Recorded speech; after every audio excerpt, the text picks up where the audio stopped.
నమస్తే ఫ్రెండ్స్, నేను మీ రామలక్ష్మి. వెల్కమ్ టు రామలక్ష్మి వంటిల్లు. చూస్తుంటే నోరూరేలా అప్పటికప్పుడు చేసుకొని తినాలి అనిపించేలా రుచికరమైన వంటలను చేసి చూపిస్తానండి. ఛానల్ని సబ్స్క్రైబ్ చేసుకుని పక్కనే ఉన్న గంట సింబల్ని టచ్ చేశారంటే నేను రెసిపీ పోస్ట్ చేసిన వెంటనే మీ ఫోన్కి నోటిఫికేషన్ వస్తుంది. ఓపెన్ చేసి చూసి మీరు కూడా కుక్ చేసి ఫ్యామిలీకి సర్వ్ చేసి వారందరూ అందించే పొగడ్తలకు పొంగిపోతారని ఆశిస్తూ ఈరోజు ఇన్స్టెంట్ దోశని చేసి చూపించబోతున్నానండి. దానితో పాటు మామిడికాయ చట్నీ కూడా చేసి చూపించబోతున్నాను. వీడియోని మధ్య మధ్యలో స్కిప్ చేయకుండా ఫస్ట్ నుంచి లాస్ట్ వరకు చూడండి. రెసిపీ అనేది క్లియర్గా అర్థమవుతుంది. అలాగే మీకు కూడా ఈ రెసిపీ ప్రాసెస్ బాగా నచ్చుతుందండి. మనం మినపప్పు బియ్యం నానబెట్టి రుబ్బుకోవాల్సిన పని లేకుండా 1 కప్పు బియ్యంతో అరకప్పు సగ్గు బియ్యంతో చాలా చాలా సాఫ్ట్గా ఉండే దోశలు చేసుకోవచ్చండి. హెల్త్కి చాలా చాలా మంచిది. తప్పకుండా ట్రై చేయండి. 1 కప్పులో సగం కప్పుకి సగ్గు బియ్యం తీసుకున్నానండి. అదే కప్పులో కప్పు నిండా బియ్యం తీసుకోండి. క్వాంటిటీ అనేది మీ ఇష్టం అండి. అరకప్పు సగ్గు బియ్యం 1 కప్పు బియ్యంతో రేషన్ బియ్యంతో నేను దోశలు అనేవి ప్రిపేర్ చేయబోతున్నాను. అవి రెండు కూడా గిన్నెలో వేసుకుని గిన్నె నిండా వాటర్ పోసుకోండి. వీటిని 4 గంటలు నానబెట్టుకోండి. దీనికి మనం మినపప్పు ఏమీ వాడక్కర్లేదండి. సగ్గు బియ్యం అలాగే రేషన్ బియ్యంతోనే దోశల పిండి అనేది ప్రిపేర్ అవుతుంది. దీనిలో 1 టీ స్పూన్ పచ్చిశనగపప్పు అలాగే 1/2 టీ స్పూన్ మెంతులు వేసుకోండి. ఇప్పుడు ఈ గిన్నెకు మూత పెట్టుకుని 3 గంటల నుంచి 4 గంటలు నానబెట్టుకోండి. టైం లేదు అనుకుంటే కనీసం 2 గంటలైనా నానబెట్టుకున్నా సరిపోతుందండి. ఇంకా చట్నీ ప్రిపేర్ చేద్దాం. మామిడికాయని తీసుకుని ఇలా పైన ఉన్న స్కిన్ అంతా తీసుకోండి.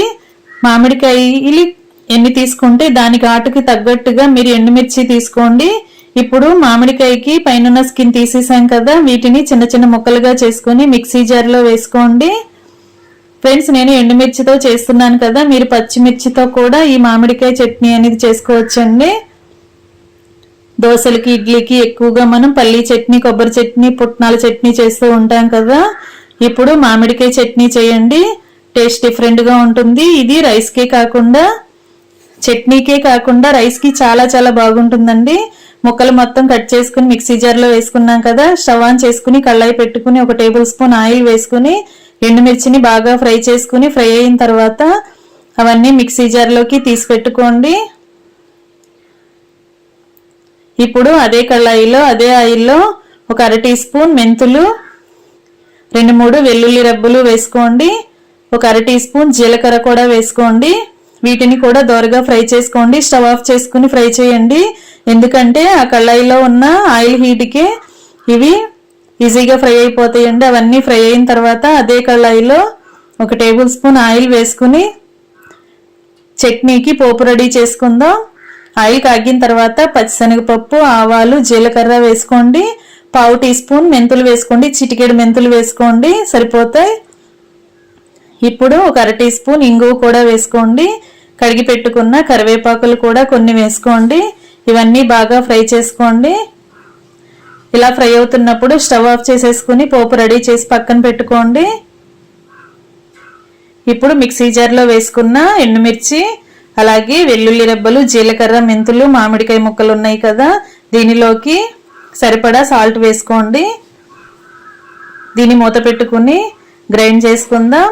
ముందు బరకగానే గ్రైండ్ చేసుకోండి. వాటర్ అనేవి ఏమీ యాడ్ చేయొద్దు.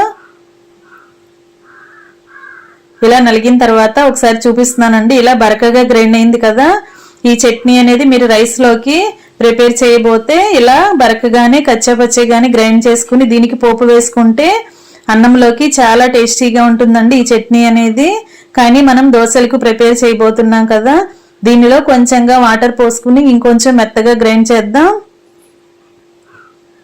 ఇలా మెత్తగా గ్రైండ్ అయిన తర్వాత చూపిస్తున్నానండి. ఇదంతా కూడా ఒక బౌల్లోకి తీసి పెట్టుకుందాం.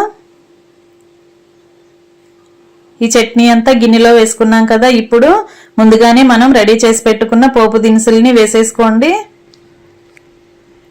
పోపు అంతా కూడా అలా చట్నీలో వేసిన తర్వాత ఒకసారి మొత్తాన్ని కలుపుకోండి. చట్నీ మొత్తం కలుపుకుని ఈ గిన్నె పక్కన పెట్టుకోండి. ఇంకా దోశలోకి చట్నీ రెడీ అయింది కదా. దోశలకే కాదండి, ఇడ్లీకి, రైస్కి చాలా టేస్టీగా ఉండే మామిడికాయ చట్నీ రెడీ అయిపోయింది. ఈ గిన్నె పక్కన పెట్టుకోండి. ఇప్పుడు నానబెట్టుకున్న సగ్గు బియ్యం, రేషన్ బియ్యం చూద్దాం. ఇదంతా కూడా నానిన తర్వాత ఒకసారి 1-2 సార్లు బాగా వాటర్తో కడుక్కోండి. కడిగిన తర్వాత మిక్సీ జార్ తీసుకుని వాటిని మిక్సీ జార్లో వేద్దాం. వాటర్ అనేవి ఏమీ రాకుండా ఇలా గ్రైండర్ మిక్సీ జార్లో వేసుకోండి. ఇప్పుడు కొంచెంగా వాటర్ పోసుకుని దోశల బ్యాటర్ని రెడీ చేసుకోండి. మరీ చిక్కగా ఉండకూడదు, మరీ పలుచగా కూడా ఉండకూడదండి. కరెక్ట్గా రుబ్బుకోండి. ఇదంతా కూడా నలిగిన తర్వాత ఒక మిక్సింగ్ బౌల్లోకి వేసాం కదా. ఇప్పుడు పిండికి సరిపడా సాల్ట్ వేసుకుందాం. అలాగే 1 టేబుల్ స్పూన్ జీలకర్ర వేసుకోండి. చిటికెడు వంట సోడా కూడా వేసుకోండి. ఫ్రెండ్స్, మనకి దోశలు వేసుకోవటానికి ఎక్కువగా టైం అనేది లేదు అనుకుంటే నానబెట్టకుండానే ఇలా దోశలు డైరెక్ట్గా వేసుకోవచ్చండి. లేదంటే మీరు మార్నింగ్ బ్రేక్ఫాస్ట్కి రెడీ చేసుకోవాలి అనుకుంటే నైట్ రుబ్బేసుకుని పిండిని రుబ్బుకుని మూత పెట్టుకుని మార్నింగ్ కల్లా మీరు దోశలు ప్రిపేర్ చేసుకోండి. ఎక్కువసేపు నానితే పిండి అనేది ఇంకా చాలా బాగుంటుందండి. దోశలు టేస్టీగా వస్తాయి. ఇప్పుడు పెనం పెట్టుకోండి. స్టవ్ ఆన్ చేసుకుని పెనం హీట్ అయిన తర్వాత ఒక 1/2 టీ స్పూన్ ఆయిల్ వేసుకుని ఇలా దోశల పిండిని 2 గరిటెలు తీసుకుని వేసుకోండి. ఫ్రెండ్స్, మనకి కొంచెం మందంగా దోశలు కావాలి అనుకుంటే ఇలా 2 గరిటెలని పిండి వేసుకుని ఇలా మధ్యలో మాత్రమే స్ప్రెడ్ చేసుకోండి, పెనం అంతా చేయకుండా.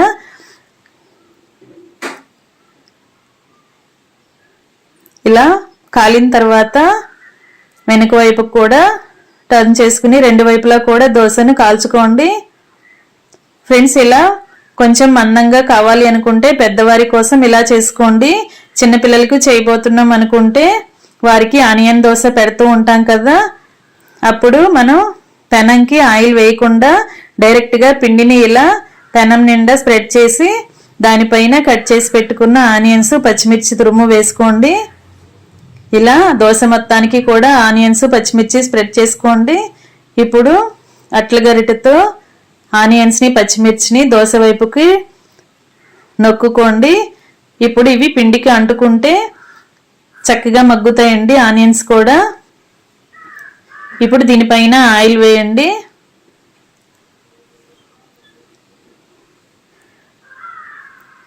ఇలా ఆయిల్ వేసిన తర్వాత కింద వైపున కరెక్ట్గా కాలిన తర్వాత వెనుక వైపు కూడా టర్న్ చేసుకోవచ్చండి. లేదంటే అలాగే కూడా మనం మడత పెట్టుకుని సర్వ్ చేసుకోవచ్చు. మీరు దోశల్ని ఎలా అయినా వేసుకోవచ్చండి. ఆనియన్ దోశ వేసుకోవచ్చు, సింపుల్ దోశ వేసుకోవచ్చు, కొంచెం మందంగా కూడా దోశలు వేసుకోవచ్చండి. ఎలా చేసుకున్నా సరే ఈ పిండి అనేది మనకి కరెక్ట్గా రెడీ అవుతుంది. మనకి నచ్చినట్లు దోశలు వేసుకుని సర్వ్ చేసుకోవచ్చండి. ఎప్పుడు కూడా మినపప్పు బియ్యం దోశలే కాకుండా ఇలా ఒకసారి సగ్గుబియ్యం దోశల్ని ట్రై చేసి చూడండి.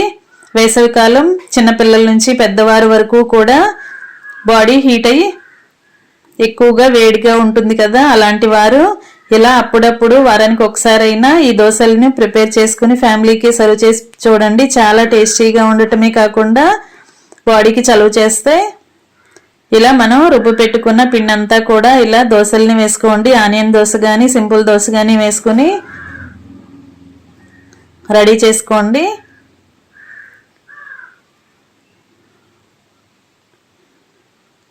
ఇలా మీకు కావాల్సినన్ని దోశల్ని వేసుకుని ఇంకా ప్లేట్లోకి పెట్టుకుని సర్వ్ చేసుకోవటమే ఎంతో టేస్టీగా ఉండి సగ్గుబియ్యం దోశలు రెడీ అయిపోయాయండి. దానితో పాటు మామిడికాయ చట్నీ కూడా రెడీ అయ్యింది.